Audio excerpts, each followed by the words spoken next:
विदर्भ में भाजपा का गढ़ नागपुर को माना जाता है, क्योंकि मुख्यमंत्री देवेंद्र फडणवीस और केंद्रीय मंत्री नितिन गडकरी दोनों नागपुर से हैं। पिछले 15 वर्षों से भाजपा नागपुर महापालिका में सत्ताहीन है। इस बार भाजपा ने 151 नगर सेवकों में 120 जीतने का लक्ष्य रखा है। भाजपा और शिवसेना युति विकास कार्यों को लेकर चुनाव लड़ रही है। सीएम फडणवीस और केंद्रीय मंत्री नितिन गडकरी की लोकप्रियता को इसका फायदा मिलेगा।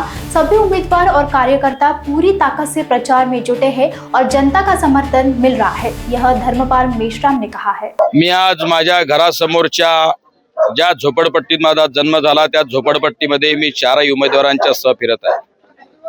कोणताही गाजावाजा न करता अत्यंत प्रामाणिकपणाने मी या ठिकाणी काम केलेलं आहे। 2017 मध्ये मी नगरसेवक झाल्यानंतर पहिल्यांदा पडोळे नगर और न्यू पॅन्थर नगर या ठिकाणी सिमेंटचे रस्ते, सीवर लाईन, पिण्याच्या पाण्याचं स्वच्छ पाणी आणि दिवाबत्तीची सोय हे मी प्रामाणिकपणाने केलेली आहे।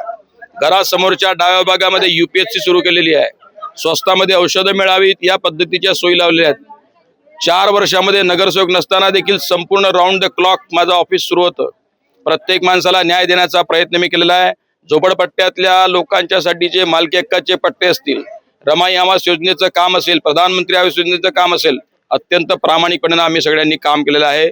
मी फक्त विनंती करतो, माझ्यासह सौ शारदाताई बारई, सौ सीमाताई ढोमणे आणि श्री बंटीभाऊ कुकडे या सगळ्यांना मला निश्चितच विश्वास देखील आहे की या प्रभागातील जनता आमच्या प्रामाणिकतेला, कर्तव्य कठोरतेला आणि ज्या पद्धतीने गडकरी साहेबांनी, देवेंद्रजी फडणवीस साहेबांनी या शहराला एक नवे आयाम दिले, विकासाचे नवे परिमाण दिले, ज्या कृष्णाभाऊ खोपडेंनी पूर्व नागपूरचा विकास साधताना प्रभाग क्रमांक 26 चा प्रचंड विकास केला, या सगळ्या गोष्टी पाहू जाता या प्रभागातली जनता आम्हाला निश्चितच मतदान करेल आणि आम्हाला प्रचंड बहुमताने निवडून आणेल असा आम्हा सगळ्यांना विश्वास आहे।